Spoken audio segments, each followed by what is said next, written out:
সালাতের দোয়া।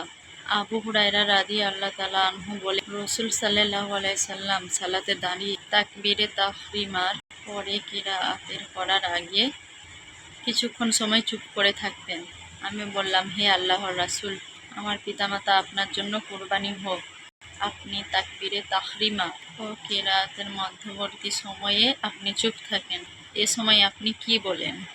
তিনি বললেন, আমি এ সময় বলি, আল্লাহুম্মা বাইদ বাইনি ওয়া বাইনা খাতায়ায়া কামা বাআদতা বাইনাল মাশরিকি ওয়াল মাগরিব।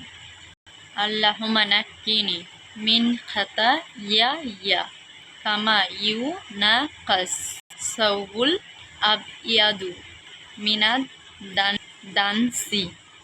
আল্লাহুম্মা সিলিনি মিন খাতায়ায়া বিল মাই ওয়াস সালজি ওয়াল বারাদ।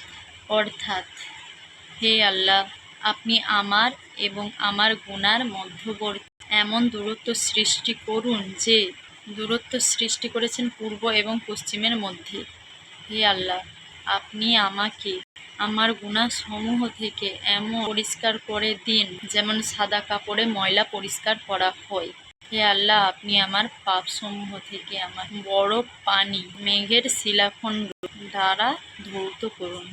সালাতের শুরুতে এই ছিল আজকের দোয়া, যেটা আমাদের নবীজি করত।